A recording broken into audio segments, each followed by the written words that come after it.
Assalamualaikum warahmatullahi wabarakatuh. Halo semuanya, perkenalkan saya Ziza Priya Sutitoma, NIRM 01022340, mahasiswa Politeknik Pembangunan Pertanian Medan, program studi penyuluhan perkebunan presisi, jurusan perkebunan. Pada video kali ini kita akan membahas tentang hilirisasi komoditas perkebunan, terutama pada komoditas kakao. Yuk, simak videonya. Halo semuanya, di video kali ini kita akan membahas tentang topik yang sangat relevan dan penting bagi industri perkebunan, yaitu hilirisasi kakao mengenai strategi penguatan industri coklat nasional. Seperti yang bisa kita lihat di slide pembuka tadi, kakao adalah anugerah alam yang luar biasa dengan potensi yang bisa kita kembangkan lebih jauh. Dari biji kakao mentah, kita bisa menghasilkan berbagai produk bernilai tinggi seperti coklat batangan, coklat bubuk, hingga minuman yang lezat. Presentasi ini akan dibagi menjadi beberapa segmen utama, mulai dari definisi hilirisasi, tujuannya, proses hilirisasi kakao dari hulu hingga hilir, tren data, manfaat, tantangan, hingga strategi penguatan dan inovasi produk. Kita juga akan menyelami lebih dalam beberapa aspek penting yang seringkali luput dari perhatian. Langsung saja kita masuk kepada pengertian hilirisasi. Apa sih itu hilirisasi? Mari kita mulai dengan memahami apa itu hilirisasi. Seringkali kita mendengar istilah ini, tapi apa ya sebenarnya arti dalam konteks perkebunan, khususnya pada komoditi kakao? Menurut definisi, hilirisasi perkebunan adalah suatu proses pengolahan hasil kebun dari produk primer menjadi produk setengah jadi atau bahkan jadi produk akhir yang memiliki nilai tambah signifikan. Nilai tambah bisa dilihat dari segi ekonomi, teknologi, maupun daya saing di pasar. Mengapa hal ini penting? Mari kita bayangkan, jika kita hanya menjual biji kakao mentah, nilai yang kita dapatkan itu tentu saja lebih rendah dibandingkan jika kita menjualnya dalam bentuk coklat batangan, bubuk kakao, atau bahkan produk kosmetik. Coba teman-teman ingat-ingat ya, harga coklat batangan yang dijual-jual di minimarket itu pasti mahal kan, itu sekitar berkisar 20 ribuan ke atas. Sedangkan biji kakao ini, biji kakao mentah yang belum diolah, itu harganya berada di bawah itu per kilogramnya, seperti itu. Jadi, hilirisasi inilah yang menjembatani kesenjangan nilai tersebut, mengubah komoditas mentah menjadi produk bernilai tinggi. Di Indonesia sendiri, dasar hukum untuk hilirisasi ini tertuang dalam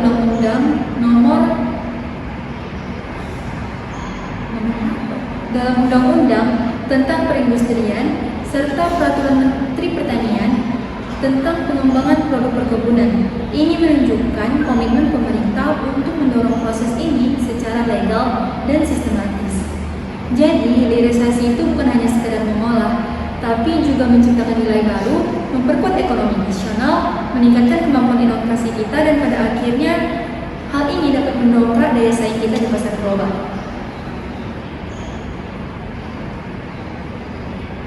Nah, setelah kita mengetahui definisi dari hilirisasi tadi, selanjutnya pasti hilirisasi ini ada dong tujuannya. Nggak mungkin hanya sekedar kata-kata aja seperti itu, pasti dia memiliki tujuan. Sekarang mari kita telaah tujuan-tujuan utama mengapa hilirisasi kakao ini menjadi strategi yang krusial bagi masa depan industri kakao nasional. Ada beberapa tujuan penting dari hilirisasi, dan ini sangat relevan dengan upaya kita dalam memperkuat industri coklat nasional. Yang pertama, meningkatkan daya saing komoditas perkebunan. Jadi dengan kita mengolah kakao menjadi produk yang lebih beragam dan berkualitas tinggi, kita itu dapat bersaing lebih baik di pasar global. Tidak hanya sebagai pemasok biji mentah, tetapi kita itu juga sebagai produsen produk olahan kakao unggulan. Itu pasti sangat keren sekali kalau Indonesia bisa mengolah biji kakaonya ini, tidak hanya sebagai pemasok biji mentah. seperti itu. Kita juga bisa mengurangi ketergantungan impor pada produk olahan. Ini adalah poin krusial yang berdampak langsung pada neraca perdagangan kita. Kita itu, jika kita mampu memproduksi sendiri produk olahan kakao seperti coklat atau coklat bubuk dalam jumlah dan kualitas yang memadai, kita itu tidak perlu lagi bergantung pada produk impor.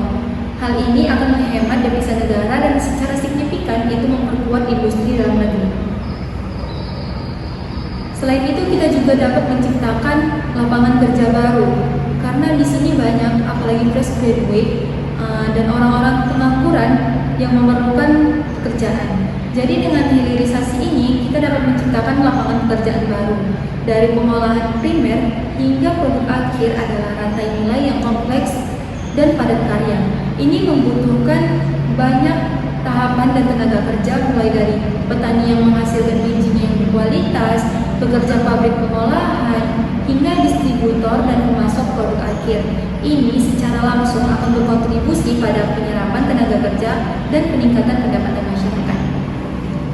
Yang selanjutnya adalah kita dapat meningkatkan kesejahteraan petani. Ini adalah salah satu tujuan yang paling fundamental. Dengan adanya hilirisasi, permintaan biji kakao berkualitas tinggi itu akan meningkat, dan petani bisa mendapatkan harga yang lebih baik untuk hasil panen kakao mereka.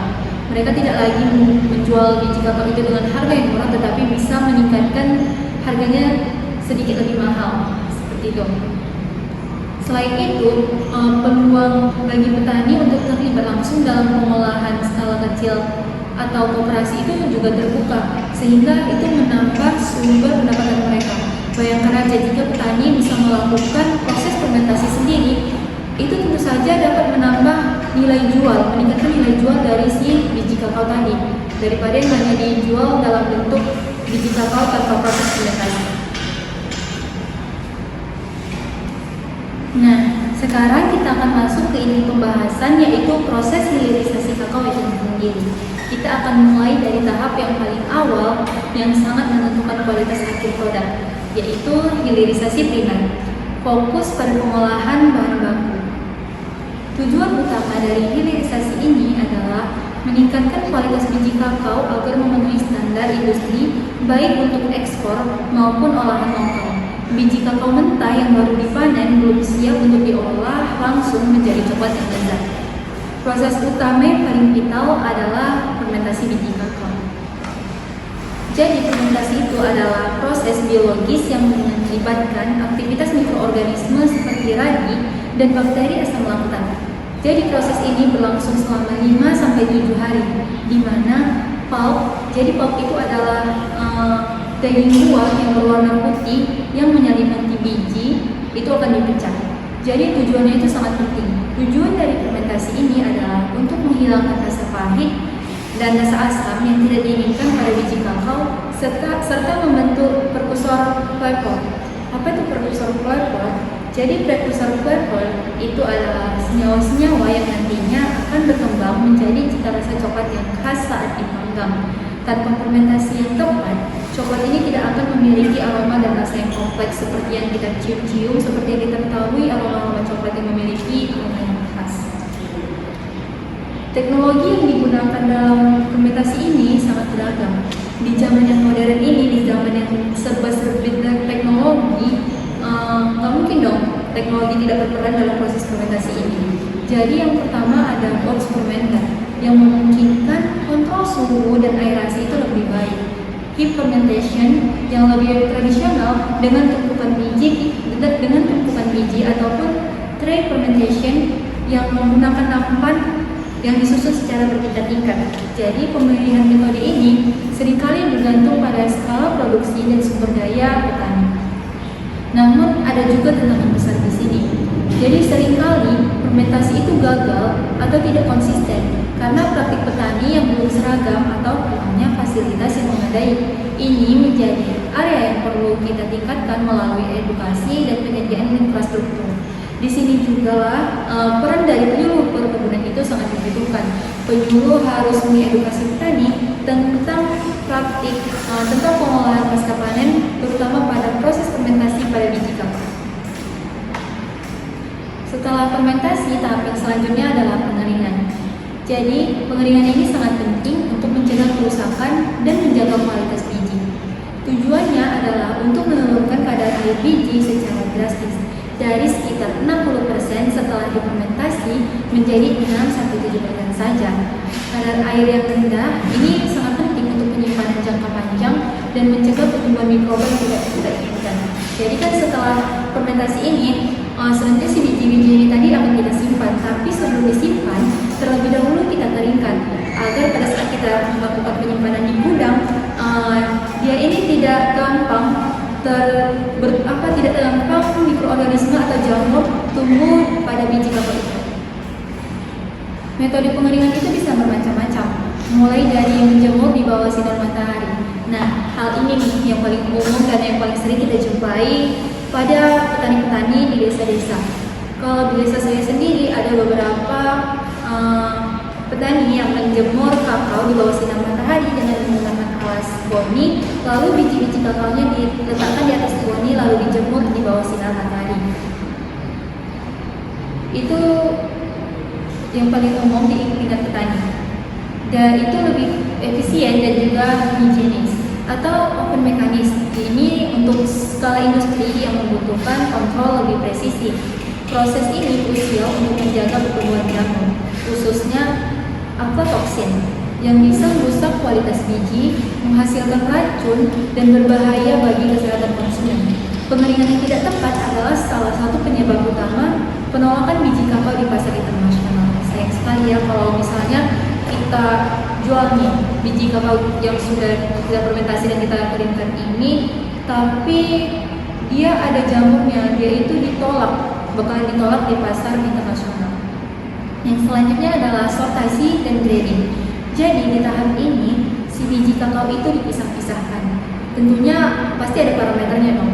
Dia itu dipisahkan berdasarkan apa? Yang pertama berdasarkan ukuran dia itu harus seragam. Warnanya juga harus warna coklat seragam, dan tingkat kerusakannya misalnya biji pecah, biji pipi, atau biji berjamur. Jadi proses ini dilakukan secara manual atau bisa juga menggunakan mesin. Tapi yang kemarin pernah kami praktekkan itu dengan menggunakan secara manual seperti itu. Hasil grading ini sangat menentukan harga jual biji ke industri hilir karena kualitas biji akan langsung mempengaruhi produk akhirnya. Biji dengan grade yang lebih tinggi pasti akan mendapatkan harga yang lebih baik dong tentunya. Begitu juga sebaliknya. Setelah biji kakao melewati tahap hilirisasi primer dan memenuhi standar kualitas, selanjutnya kita masuk ke hilirisasi sekunder. Ini adalah tahap pengolahan produk setengah jadi yang umumnya dilakukan di pabrik pengolahan kakao skala menengah hingga besar. Proses pertama di hilirisasi sekunder ini adalah roasting atau pemanggangan biji kakao. Jadi biji kakao yang tadi itu dipanggang pada suhu 120 sampai 140 derajat Celcius selama 15 sampai 30 menit. Itu tergantung jenis biji dan rasa yang kita inginkan sih sebenarnya. Jadi proses ini tuh krusial untuk mengembangkan rasa dan aroma coklat yang nantinya dihasilkan. Tujuannya adalah untuk mengeluarkan aroma coklat yang khas, yang kompleks melalui reaksi kimia seperti Maillard dan mengurangi kelembapan sisa dalam biji yang terpenting dia mempermudah pengupasan kulit biji atau winnowing karena kulit itu akan menjadi lebih rapuh. Dan yang selanjutnya adalah winnowing. Ini adalah proses memisahkan nibs. Nibs itu jadi kan biji kakao. Jadi biji kakao itu setelah dikeringkan, sebelum dikeringkan itu juga dia memiliki kulit lapisan luar. Jadi setelah dikeringkan, si kulit itu tadi yang nipis itu dia dapat mudah dikupas, dapat mudah dikelompek seperti itu. Jadi yang di dalamnya itu disebut dengan nibs, yaitu inti biji kakao. Dari kulit biji yang sudah dipanggang, kulit biji tadi kan tidak diinginkan karena dia itu tidak memiliki nilai rasa dan bisa mempengaruhi tekstur. Jadi mesin winnowing menggunakan kombinasi hembusan udara dan getaran untuk memisahkan kedua komponen ini. Jadi si nibs ini tadilah yang menjadi bahan utama untuk berbagai produk olahan kakao selanjutnya. Inilah jantung dari biji kakao yang akan diolah. Nah, dari situ dia sebenarnya, dari si nibs itu tadi produk olahan coklat seperti itu. Nah, dari nips kita melanjutkan ke tahap grinding atau tahap penggilingan. Jadi si nips itu tadi digiling dengan menggunakan mesin penggiling khusus hingga menjadi pasta kental atau yang kita kenal itu sebagai koko mas atau koko liquor. Jadi proses penggilingan ini menghasilkan panas. Pada suhu tinggi yang dihasilkan dari gesekan saat penggilingan, lemak kakao atau cocoa butter yang terkandung dalam nips ini akan meleleh dan keluar sehingga membentuk pasta cair yang halus. Jadi tekstur dan kehalusan cocoa mas ini sangat penting untuk kualitas produk akhir. Nah, tahap yang selanjutnya adalah pressing atau pemerasan. Jadi si cocoa mas berapa nih? Udah lagi? Udah berapa? Aku enak ya. Jadi tahap selanjutnya adalah pressing atau pemerasan. Jadi si cocoa mas ini tadi kemudian diperas menggunakan mesin hidrolik bertekanan tinggi untuk memisahkan antara cocoa butter dengan cocoa cake atau ampas kering yang padat. Jadi cocoa butter ini tadi adalah bahan baku yang sangat berharga dan premium. Ini digunakan secara luas dalam industri coklat untuk memberikan tekstur halus dan kilau, serta dalam industri kosmetik dan farmasi karena sifatnya ini melembabkan dan antioksidannya tinggi. Sementara itu, si cocoa cake tadi yang tersisa akan digiling lagi menjadi cocoa powder atau bubuk kakao yang sering kita gunakan untuk minuman, kue, dan berbagai olahan makan lainnya. Nah, jadi kan kita sudah melihat tuh bagaimana kakao itu diolah menjadi produk setengah jadi yang fundamental. Sekarang mari kita bahas hilirisasi tersier, yaitu pengolahan menjadi produk akhir yang langsung dikonsumsi oleh konsumen atau digunakan dalam bentuk siap pakai. Contohnya di sini kita ambil yang populer saja ya. Yang pertama adalah coklat batangan atau coklat bar. Jadi proses pembuatannya melibatkan campuran antara cocoa mas, cocoa butter, gula, susu bubuk untuk coklat susu ya, dan lecithin itu sebagai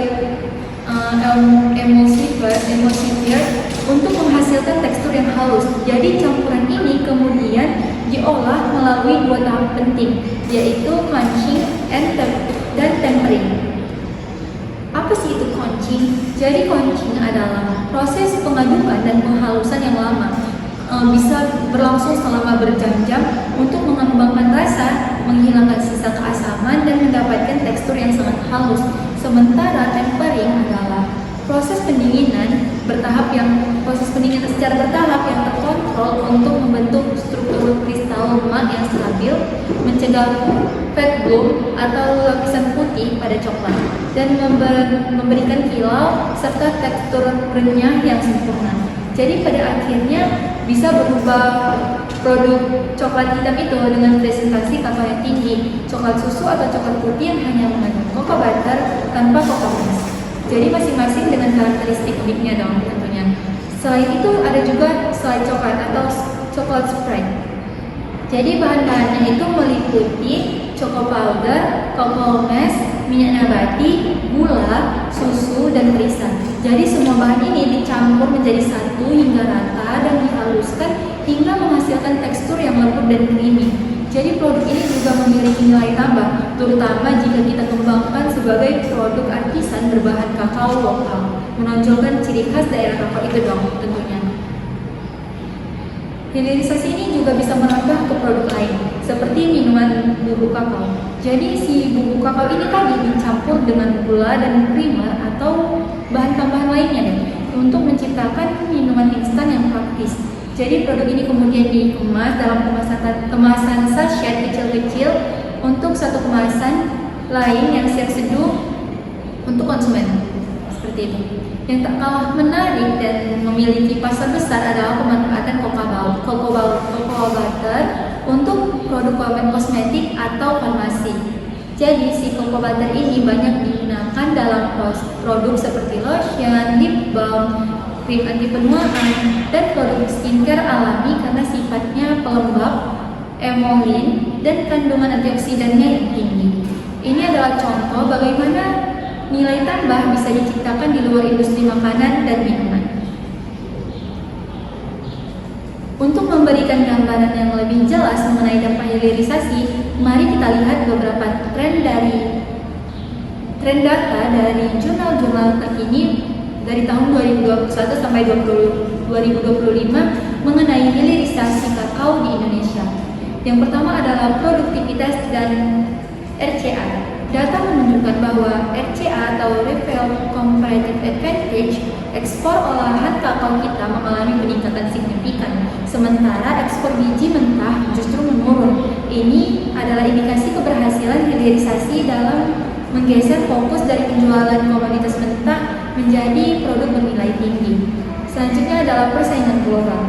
Ada kompetisi yang intensif, yang sangat-sangat intensif di pasar global, terutama dari negara-negara yang tergolong dalam CR4, karena tingkat konsentrasi pasar oleh 4 perusahaan terbesar, dan HHI atau Huffington Irtman Index global. Namun, strategi hilirisasi terbukti mampu memperbaiki daya saing kita di pasar global, memungkinkan kita itu untuk bersaing di segmen produk olahan.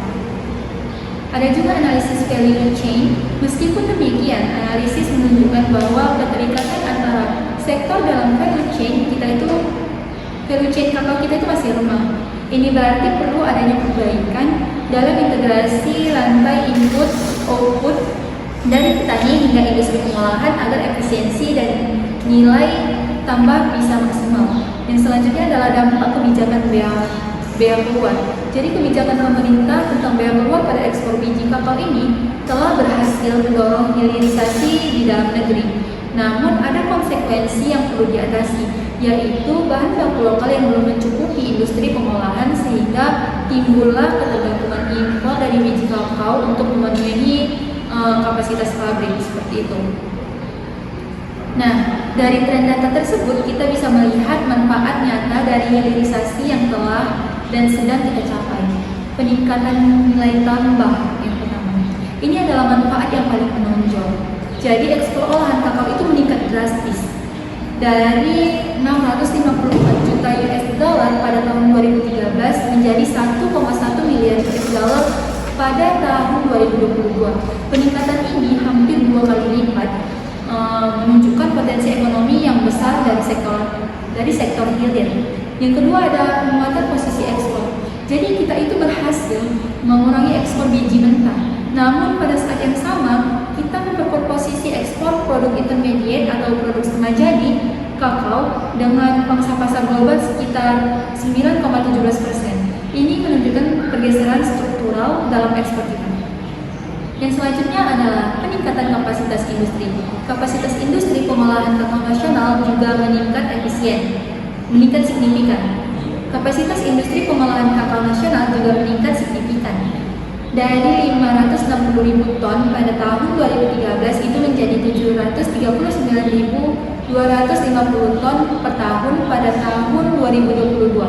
Ini menunjukkan adanya investasi dan pertumbuhan di sektor hilir. Jadi manfaat-manfaat ini jelas menunjukkan bahwa hilirisasi adalah langkah yang tepat dan strategis untuk memajukan industri kakao kita ke arah yang lebih maju dan berdaya saing.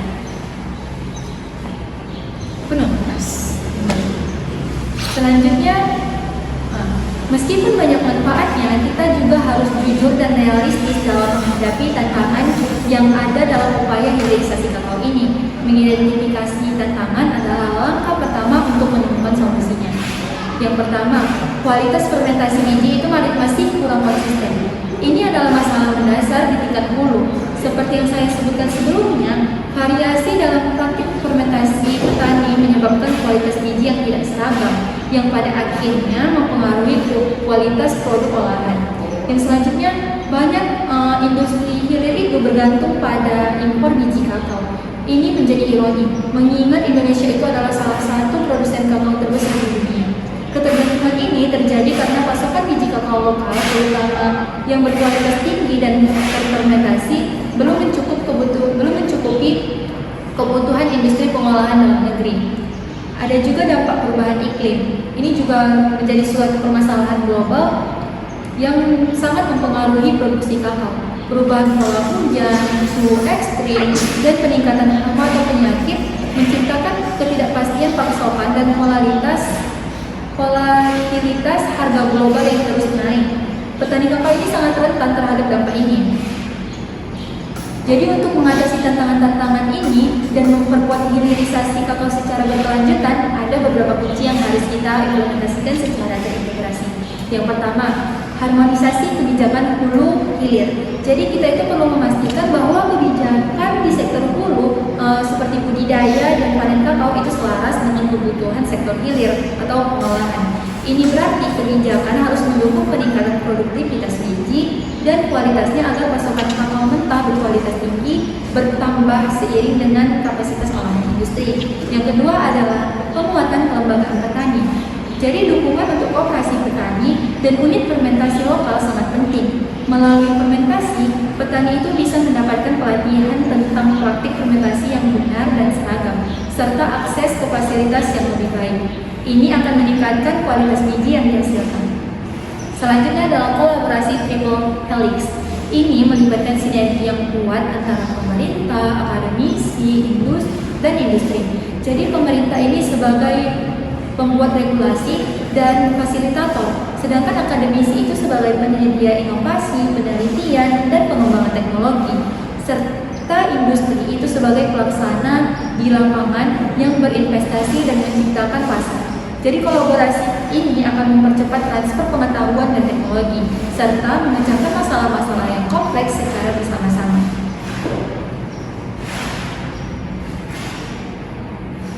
Terakhir, mari kita bicara tentang inovasi produk hilir.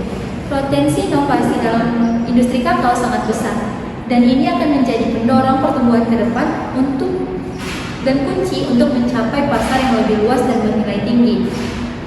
Pengembangan bean to bar artisan coklat yang menonjolkan karakteristik rasa unik dari biji kakao spesifik daerah. Selain itu, produk turunan seperti cocoa spread dengan varian rasa yang inovatif, serta produk kosmetik dan pangan fungsional berbasis cocoa butter itu memanfaatkan sifat nutrisi dan antioksidannya kakao. Terus kita juga bisa penciptaan produk premium dari sistem agroforestry dan pertanian ramah lingkungan untuk pasar niche atau sustainable cocoa. Konsumen global itu semakin peduli dengan asal-usul dan dampak lingkungan dari produk yang mereka konsumsi. Mereka memenuhi permintaan pasar Indonesia ini adalah dengan kakao yang bersertifikasi berkelanjutan itu akan membuka peluang ekspor yang besar. Kita juga bisa memanfaatkan peluang ekspor bahan intermediate seperti liquor, cake, dan powder yang masih memiliki permintaan tinggi di pasar global serta finished goods melalui e-commerce. Platform digital memungkinkan produsen kecil dan menengah di Indonesia untuk menjangkau konsumen global tanpa harus melalui rantai distribusi yang panjang.